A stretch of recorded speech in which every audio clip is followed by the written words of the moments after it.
At dinner, my wife joked she had chosen the wrong brother. Everyone laughed, except me. So, on her birthday, she opened a big gift box in front of both families, expecting jewelry. Instead, she found divorce papers and silence that finally matched my mood. My name is Walter, and I am a 33-year-old industrial automation engineer. My job, designing systems that make machines work efficiently, demands a methodical mind, an absolute focus on order, and zero tolerance for error. That is how I had built my life, and that is how I had built my marriage. From the outside, my life with Mara looked stable, even enviable. We had a nice, fully paid, off-house, steady careers, and the comforting rhythm of weeknight dinners and routine weekends. It was predictable, which, for me, was the highest form of security. When Mara and I married 2 years ago, I insisted on a prenuptial agreement. This was not born of distrust, but of pragmatism. The house was mine, renovated with my father's help before I met her. I saw the prenup as a final firewall against chaos. Mara had laughed it off, calling it smart adulting. "You are just practical like that," she had said, and I had accepted the label. It was easier to be labeled practical than to admit the deeper reason, a fear of messy, uncontrollable emotional chaos, something I spent my life avoiding. If I had to pinpoint the subtle fracture in our foundation, it was Mara's constant, almost desperate need for attention. She thrived on compliments, playful teasing, and being the focal point of any room. She flirted with cashiers, joked with waiters, and always shrugged it off as just being friendly. She was charming, effusive, and a little too loud, but she lit up when people admired her, and I had learned to equate her light with my own success at keeping her happy. Then there was Julian, my younger brother. He was 28, ran regional sales, and was everything I was not: magnetic, effortlessly charming, and utterly carefree. Julian was like a force field that pulled people in. His jokes arrived easy, and his smile bought him grace he did not always deserve. He began visiting our house more often after the wedding, sometimes to borrow a tool, sometimes just passing through.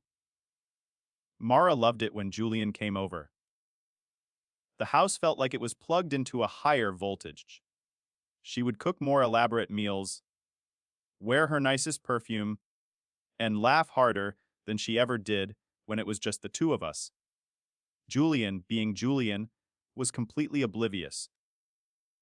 He teased her the same way he teased everyone, light and harmless, but he provided the audience she craved. I started noticing the stacking contrasts. With me, Mara was distracted, scrolling her phone while I discussed my day, mumbling a noncommittal, "That is nice, babe." With Julian, her energy was brighter, her voice higher, her eyes sparkling. I would see her touch his arm when she laughed at one of his stories, a gesture she rarely made toward me. These were tiny things, subtle enough to make me question myself. I kept retreating to my logic: Julian is family. Mara is my wife. They are just being friendly. I told myself I was overthinking, that my pragmatic mind was misinterpreting simple social joy. But when Julian left, Mara would often still be smiling, replaying one of his lines to herself while cleaning the kitchen. When I once said, "He could read the phone book and you would laugh," she simply grinned and said, "He is just funny, Walter. You are too serious." The contrast became impossible to ignore. Her emotional life seemed to flourish in Julian's presence, while mine became dimmer, more routine. I watched her look at my brother with a spark of excitement, and then look at me with comfortable normalcy. Stability, I realized with growing dread, was not enough for her. I had offered her peace and order, and she was seeking chaos and applause. The anxiety was creeping in, slowly replacing the quiet security I had worked so hard to build.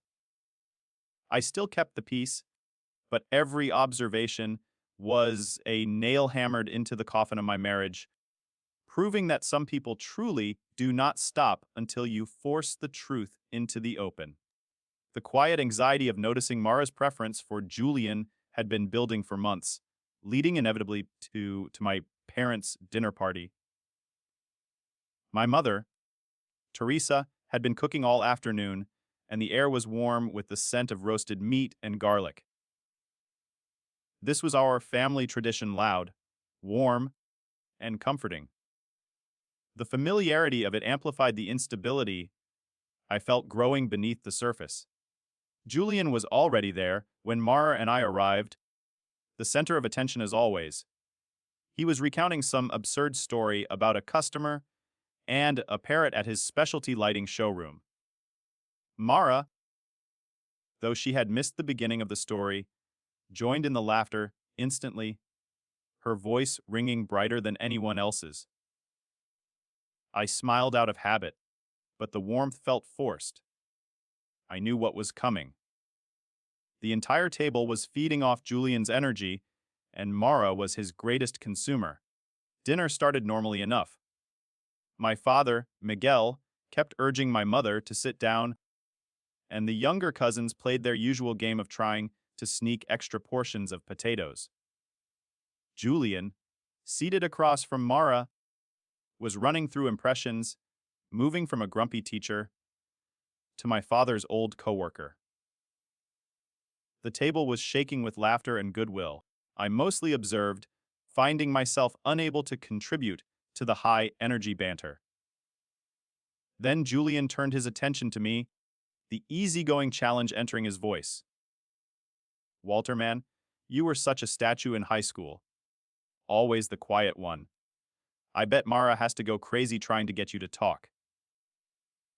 It was a harmless observation, designed to keep the momentum going, and everyone chuckled, even my parents. But Mara's reaction was the trigger. She leaned in, still smiling that dazzling attention, seeking smile, and delivered the line that froze the entire room. "You are right, Julian. Maybe I would be happier with you instead." The sound of forks on ceramic instantly stopped. The noise of the laughter died, replaced by a vacuum of sound so intense I could hear the clock ticking faintly in the hall. Julian's signature grin vanished. He looked genuinely uncertain, as if he had accidentally tripped over a landmine. My mother froze, serving spoon halfway to a bowl. The cousins looked down at their plates, confusion thick in the air. The silence lasted only a few seconds, but in that quiet void, I saw everything with absolute clarity. It was not a joke. It was a confession dressed up in Julian's energy, thrown out there to see if the world would applaud. I set my fork down gently, the metal making a soft, definite click against my plate. I took a deep breath, focusing on keeping my voice perfectly level. "All right," I said, looking directly at Mara. "If you are bored, that is a thought to keep at home, not a sentence to share at my parents' table." I shifted my gaze to Julian, whose face was still slack with surprise. "And you, since you are the entertainer, remind her how long your last serious relationship lasted." 3 weeks, was it? 2 if we do not count the part where she blocked you. The quiet was excruciating now, a heavy, suffocating blanket. I was not angry. I was operating with cold, surgical precision. I looked back at Mara. My words were measured, final. "You want the fun, brother? Fine. But you do not test drive a new car while you are still driving mine." The smile twitched off Mara's face, replaced by a thin, mortified line. Julian sat back, his playful energy utterly extinguished. I pushed my chair back, the scrape across the hardwood floor sounding impossibly loud in the silence. "Mom, the food was great. Thank you for cooking." I tucked my chair neatly back, under the table, and walked out of the dining room and through the quiet house. I did not break stride until I reached the living room, where I sat down and turned on the news. I was not watching the screen. I was listening to the deafening silence from the dining room, a silence that confirmed my decision. When Mara finally followed me in, she slammed the door behind her a little too hard. "You are really just walking out like that?" "It was a joke, Walter." I turned the television off. "No," I said, facing her. My voice was calm, almost flat. "A joke has a punchline that makes people laugh. That was a confession with an audience. They stopped laughing when you told them what you actually want." She scoffed, crossing her arms defensively. "You know how Julian is. I was just matching his energy." "Then match it somewhere that is not my parents' dining room." "You are seriously making a big deal out of nothing," she insisted, moving toward irritation. Everyone was laughing. They stopped. I repeated. "And that is me adjusting to reality." Message received. "Now you get space." My words had the intended effect. They wiped the argument right off her face. "You are being dramatic," she whispered, her voice cracking. I stood up. "I am not being anything. I am just done pretending I did not hear what I heard." I left the room, went to the guest room, and shut the door softly. I slept alone that night, the cold resolve in my chest, replacing the knot of self-doubt. The marriage was over. After the dinner confrontation, I settled into a pattern of cold, polite distance. It was not a volatile, angry separation. It was a methodical withdrawal, a structural demolition performed without noise. I slept in the guest room. I made coffee every morning, left for work precisely on time, and maintained my evening routine of dinner and reading. But I did not touch Mara. I did not ask about her day. I did not engage. My silence was my new argument. Mara, in turn, tried to bridge the gap using gestures that felt like attempts to reset a failed system, not genuine reconciliation. She began making my favorite breakfast. She wore the perfume I liked best, the scent familiar and irritatingly transparent now. She left little notes on the kitchen counter. "Miss you." "Let's talk." I read them. I threw them away. I realized she was trying to fix my mood, not her action. She expected my logic to eventually override my hurt. One evening, unable to bear the polite routine, she confronted me. "Why are you acting like this?" she asked, her voice laced with the first hint of genuine frustration. "You are holding a grudge over a few words." I looked up from my book, my expression completely neutral. "I am not holding a grudge," I stated. "I am just giving you the room to chase where you said your happiness lives." She had no answer. That was the essence of my strategy, forcing her to confront her own words without providing her the escape route of an argument. When there is no argument, there is no drama to feed her attention. While Mara spent her evenings scrolling on her phone, talking to friends, or posting passive, aggressive captions about self-care, I started the silent, structural dismantling of our shared life.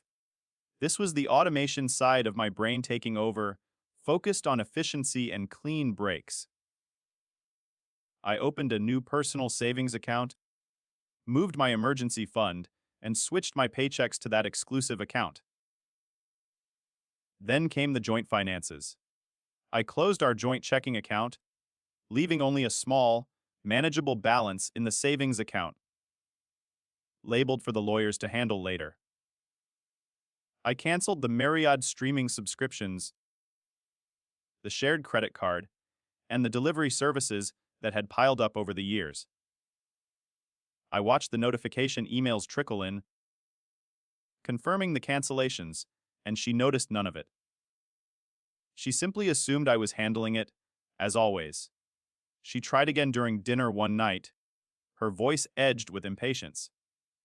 You are really going to hold a grudge over something everyone else forgot about? I did not forget, I replied, calmly eating my salad. I just do not feel the need to remind anyone. She stared at me, the confusion visible. She truly could not understand a reaction that was not driven by visible anger. I was not angry. I was finished. You are not even giving me a chance to fix it. I did not break it, I pointed out, laying my fork down. You cannot just ignore me forever, she said, pushing her plate away. The silence of the house had become a physical burden to her. I am not ignoring you, I corrected her. I am just done pretending I did not hear what I heard. That was the final word. She stopped trying to talk during dinner. She retreated fully into her phone, her social media posts growing more frequent and more aggressively cheerful. She tagged restaurants, smiled in selfies with friends, and wrote about taking things, day by day. To the world, she was a strong woman navigating a rough patch. At home, she was a woman whose source of attention had dried up. The house grew profoundly quiet. It was the kind of quiet that made the space feel empty, but clean. There were no arguments, no laughter, and no need for explanations. I was observing her, watching her perform for an external audience, and I realized something simple. I was no longer hurt. I was just watching. And once you start seeing someone for who they really are, it is hard to unsee it. The emotional chaos I feared had been replaced by a rational, orderly certainty. Now, I just needed the full picture to complete the operation. The financial separation had been quiet, but the emotional closure required confirmation. Julian texted me the morning after I had ended all attempts at conversation with Mara. His text was stark. Lunch, my treat. No emojis. That absence of charm spoke volumes. He was genuinely feeling the weight of the situation. We met at a quiet cafe near my industrial park. Julian was waiting, pretending to read a menu, looking tired and uncharacteristically subdued. When I sat down, he looked up quickly, searching my face. Walter? He started, his voice low. About last night. I am sorry, man. It was supposed to be a dumb joke. I nodded once, letting the words hang in the air. You and her have a strange sense of humor. He let out a heavy sigh, running a hand over his tired face. I know. I messed up. I thought it was harmless. She laughs at everything I say, and I figured that is just how she is. He drummed his fingers on the table, then looked at me, avoiding my direct gaze. But it has been weird for a while. I should have said something sooner. That got my full attention. Weird how? Julian's eyes flicked toward the window, then back. She has been messaging me for months. I did not know what to do. I did not move. My mind, the methodical engineer, locked onto this new, crucial piece of data. What kind of messages? At first, nothing bad. Just random stuff. How is your day? Congrats on the new project. That kind of thing. He paused, visibly struggling to continue. Then it got different. Flirty. She would say I was funnier than you. Ask if I ever thought she was attractive. That kind of garbage. He did not look smug, he looked guilty and ashamed. You should have told me the first time. I stated plainly. He nodded, relieved that I was not yelling. I did not think it was serious. I figured she was bored, starved for attention. I told her to talk to you about whatever was bothering her, but I knew she would not. I thought, naively, she would stop. Did she? He shook his head slowly. Not really. I stopped replying altogether a few weeks ago. I swear, I did not flirt back. I just did not want to make it worse. I stood up, the need for the conversation satisfied. Julian was not malicious. He was simply naive, and he had allowed his easy charm to create an atmosphere of permissiveness. All right, he blinked, surprised. All right, that is it? Yeah, I have what I needed to hear. He leaned forward quickly. Walter, I did not. I know. I cut him off. You did not mean for it to happen. You just let it happen. He shut his mouth and nodded, accepting the truth. I paid for my half of the coffee and walked out. I drove home immediately. Mara was at yoga, her mat was gone. I sat on the couch for a minute, processing Julian's confession, which had only solidified my internal certainty. I went to her office nook. Her laptop was open on sleep mode. I tried the password, the one we used to share her birthday. The screen lit up instantly. I found the chat with Julian. Hundreds of messages. The trajectory was exactly as Julian had described. The early lines were harmless, but the tone shifted rapidly. You always make me laugh. Sometimes I think I married too safe. Julian's replies were short and deflecting. Mara, that is not cool. Talk to him. Please stop saying stuff like that, she persisted, eventually asking, if we had met first, do you think things would be different? And, I am going to the gym tomorrow morning. Maybe you will accidentally be there too. He had not replied to the last few. My hands were steady as I took screenshots of everything, dating and labeling them meticulously. This was not emotional reading, it was evidence collection. I then checked her folders. There it was, a Word document titled, Notes. Password protected, the same birthday. It was not notes, it was her private journal. I did not have to read much. There is something about Julian. I wish Walter had that spark. And later, I think I picked the wrong brother.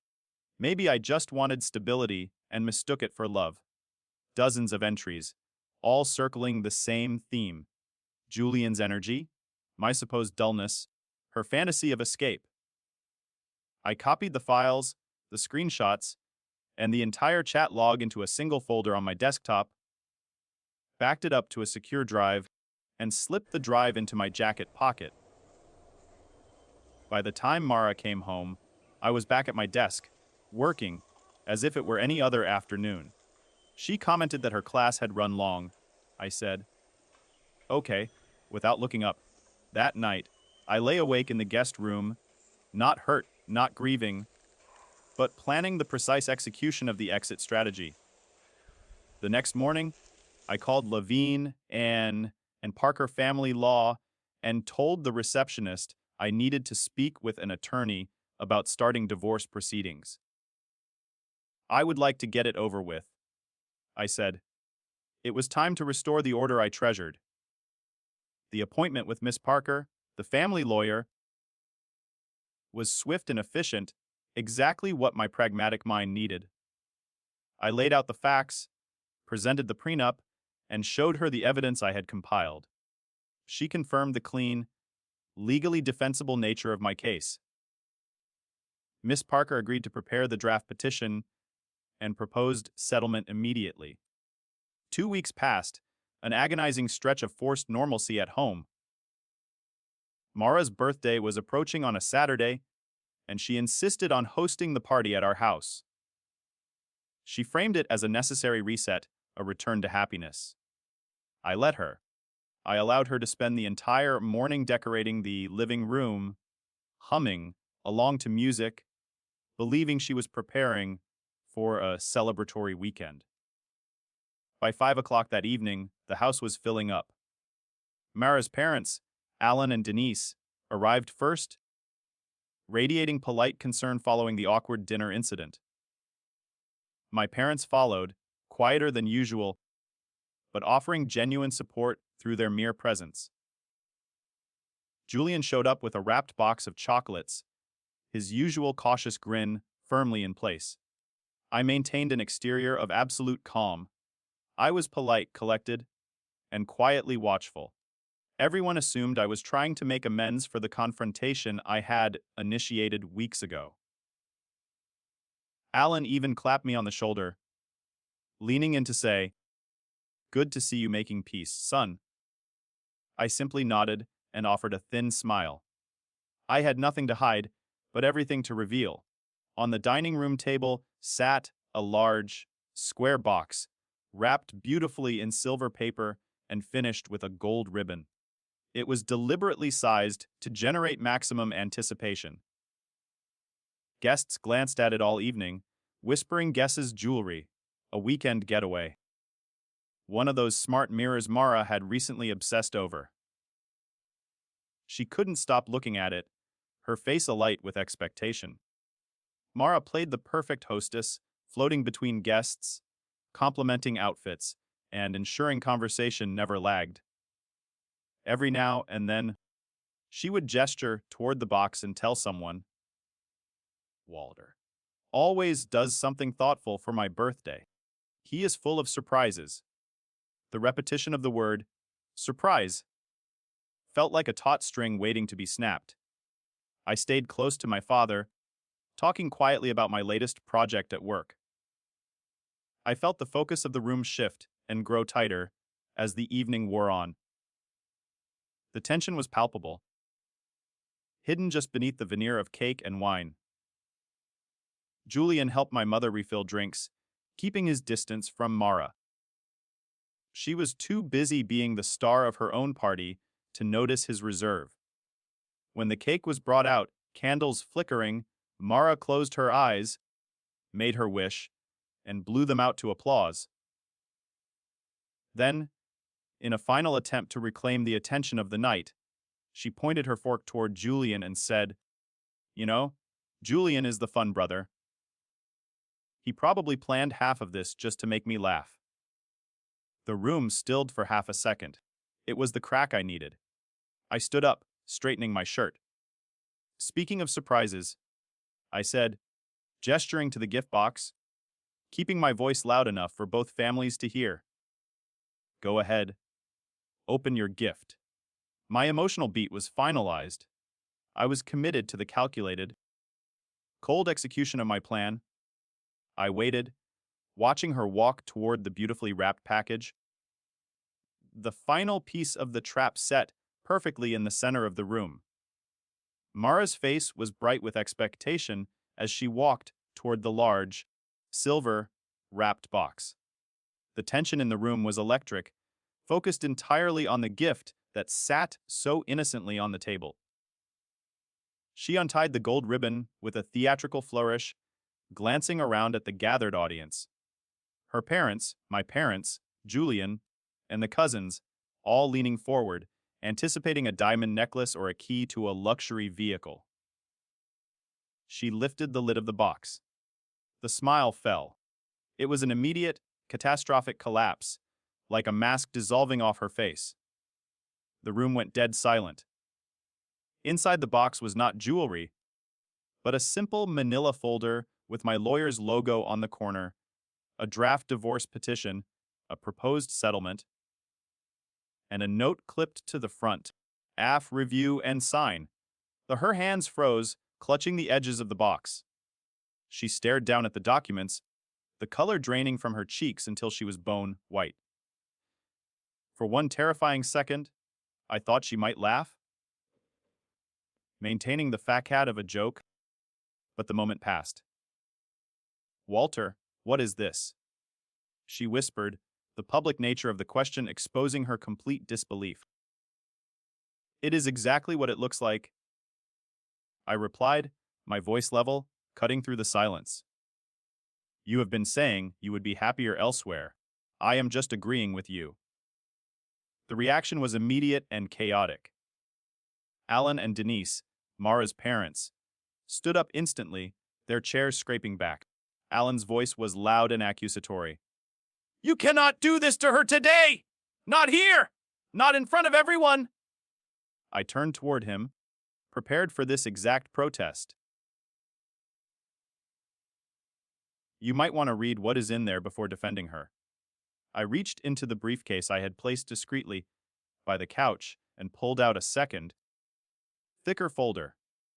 "This one is for clarity."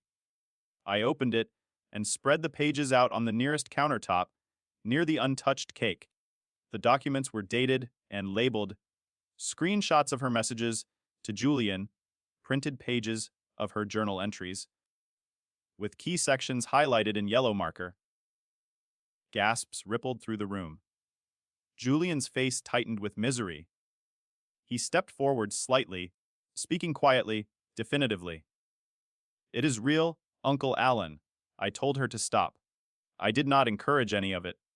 Alan's mouth opened, then snapped shut, his protective bluster deflating instantly. Denise sank back into her chair, covering her face. My mother stared at her hands, wounded but silent. Mara's voice cracked, rising in desperation. "This is insane! Those were private messages! You had no right to go through my stuff!" I met her eyes. "You stopped being private when you brought my brother into it." She looked at Julian, a desperate plea in her eyes. "Tell them you did not think I was serious! Tell them." Julian would not look up. "You were serious, Mara." Her face broke completely. The tears started, ruining the careful makeup she had applied for her big night. "It was jokes! Just stupid flirting." "You know I do not mean half the things I say." I did not offer a reply. I simply gathered the evidence, sliding the papers back into the clarity folder. I looked at her, truly seeing her exposed vulnerability for the first and final time. "You have until the weekend to move your things out." She shook her head, tears streaming. "You are ending this over nothing." I adjusted my jacket, a final, structural correction before exiting the scene. "I am ending it because there is nothing left to fix." No one spoke. I nodded once to my parents, a silent apology for the necessary drama, and walked out.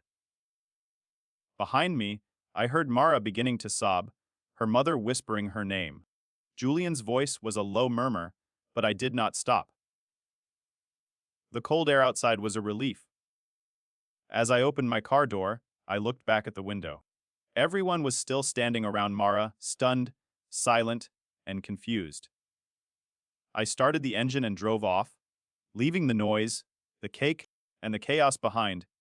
At dinner, my wife joked she had chosen the wrong brother. Everyone laughed, except me. So, on her birthday, she opened a big gift box in front of both families, expecting jewelry. Instead, she found divorce papers and silence that finally matched my mood. She had wanted attention, and she got it. The morning after the birthday party, the phone started ringing before sunrise. I let it ring. Mara was cycling through a predictable emotional arc: shock, minimization, anger, and finally, pleading. By noon, I had 10 missed calls and a string of messages that began with, "We need to talk," and ended with, "You are overreacting." I muted the notifications and did not reply to any of them. I was finished with providing attention or engagement. On the second day, the tone shifted entirely to accusation. "You embarrassed me in front of my parents!" "Do you feel proud?" I muted those too. Then her parents called. Alan, with his deep voice, attempted to sound reasonable. "Walter, she is emotional. You could have handled this privately." "So could she?" I replied and hung up. I was not interested in debating optics. I was only interested in results. On the third day, she sent one final text. "Fine, I will come get my stuff." I did not respond. I worked from home that afternoon, dedicating myself to project diagrams, ensuring she could pack without ever having to see me. I did not want another scene. She was there for 2 hours. When I walked through the hallway later, the silence felt different. Her closet was empty, drawers half open, shelves missing the books and framed photos she had chosen. The house looked wrong, as though a colorful, disruptive stain had finally been removed. She had taken her clothes, her laptop, makeup, some furniture, half the dishes. including the elaborate coffee maker she insisted on, and was gone. I stood in the doorway of the bedroom, looking at the empty space where her things used to be. I felt no sorrow, just a cold sense of confirmation. Per Miss Parker's careful advice, I called a locksmith that same night. The house was solely titled to me under the prenup, and once Mara had removed her belongings, changing the locks was a necessary and logical step towards securing my property.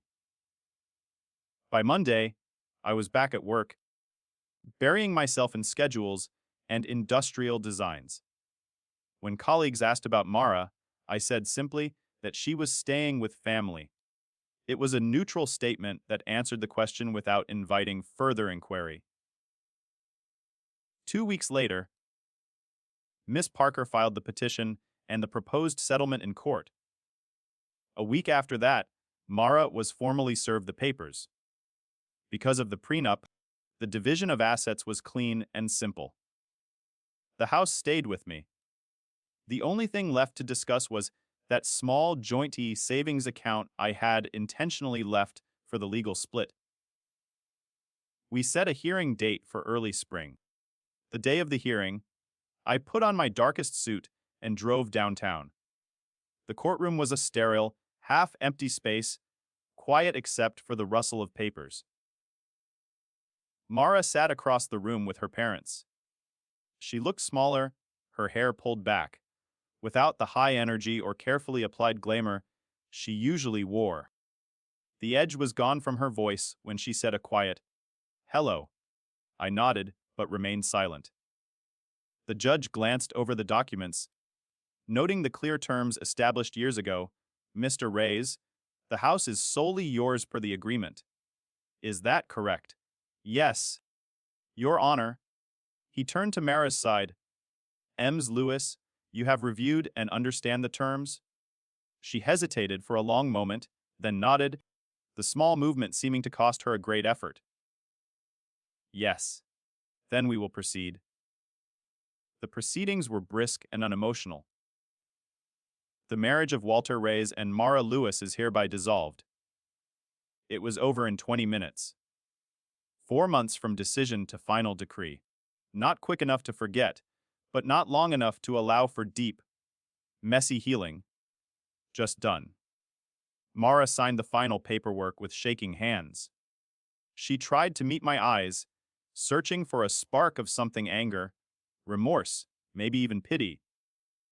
I looked past her, toward the clock on the wall, maintaining my detachment. She whispered something to her mother and quickly left the courtroom. When I got home, there was a small white envelope on the porch. My name was written on it in her recognizable, looping handwriting. Inside was a single folded note. "I am sorry. I never meant to hurt you." I placed it in the drawer with the rest of the documents. The legal conflict was resolved, but I knew the last remaining emotional thread, the one concerning Julian, was still loose. Life had steadied, but it had not yet achieved true, clean peace. With the paperwork signed, life settled into a new, restorative routine. The house felt cleaner, calmer, reflecting the order I had finally restored to my life. I repainted the living room, fixed the squeaky door by the laundry room, and converted the spare bedroom into a quiet office. These simple acts of domestic repair were markers on my journey back to equilibrium. Julian started calling again cautiously weeks after the divorce. It was usually just a polite heads up. "Hey man, just letting you know." Mara messaged me again. He told me she was sorry, that she missed him. He maintained his distance, and I encouraged it.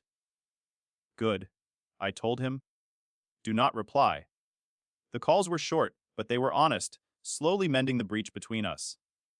Then, one afternoon, I came home from work and saw a car parked in my driveway. It was a black Mustang GT Fastback, 2022 model. It was a black Mustang GT Fastback, 2022 2 model, the impractical car I had always talked about owning, but had never bought because it was too excessive for an engineer. It had a giant bow on the hood. Julian stepped out from the side of the house, keys in hand, looking anxious. "Surprise," he said, offering a nervous smile. I just stared at the gleaming, powerful machine. "What is this?" "It is yours," he confessed quickly. "Do not freak out. I bought it at auction through a dealer friend. My quarterly commission check covered most of it. First year of insurance is on me." "You bought me a car," I repeated, running a hand over the cool, flawless hood. He shrugged, his easy charm replaced by genuine humility. "It is not enough. I cannot undo everything, Walter, but I can do something." "Let me?" I studied him. He was not trying to charm his way out of guilt. He meant it as a tangible apology for his carelessness. I took the keys. "All right," I said. "Thank you." He smiled, relieved. "Take it for a drive. See if it feels right." The engine rumbled to life, a deep, satisfying sound. I realized the car symbolized the messy, unpractical vulnerability he was offering in return for the safe, ordered peace he had almost broken. I accepted it fully. We started talking again after that. Not every day, but enough to rebuild a comfortable, uncomplicated connection. Julian was still goofy and quick-witted, but he was quieter now, carrying himself with a new sense of restraint. Months after the divorce was finalized, when spring had finally turned into summer, I got a knock at the door on a Saturday morning. I opened it to find Mara. She looked nothing like the glossy, attention-seeking woman I had divorced. Her hair was pulled back, her eyes were tired, and her clothes were too big. "Can we talk?" she asked. Attempting a thin, strained smile, I did not invite her in, but I did not shut the door. "About what?" "I have been thinking a lot," she whispered, looking past me into the quiet house. "I made mistakes. I was confused, Walter. I did not know what I wanted." "Seems like you figured it out," I replied. "You just picked the wrong place to find it." She winced, but stood her ground. "I miss you. I miss us. Please, can we just start over? I will do anything to fix it." "No," I said flatly. She blinked, tears immediately welling up. "You cannot just throw away everything we had! You loved me once." "I did," I agreed. "And I love the version of you that did not measure me against every other source of attention. That version is gone. I have changed," she pleaded. "I am in therapy. I am not talking to Julian." I held up a hand. "Stop. This is not a speech that gets you your old life back. You made your choice, and I made mine. I am done." She nodded slowly, the realization sinking in that I was not angry, merely finished. "You really mean that?" "Completely." She turned and walked back to her car, driving away moments later. That was the last time I saw her. A week later, my sister, Clara, dropped by. She mentioned casually, "Mara is seeing someone new. Apparently, she is already comparing him to you.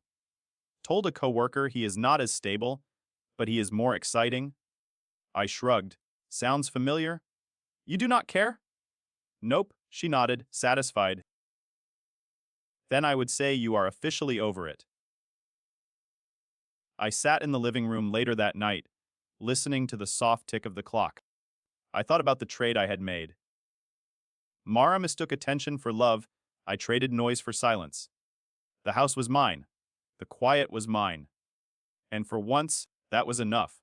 I leaned back, having finally achieved the peace I had spent my life seeking. Total Yord. Cuentis, all parts 8,000 words,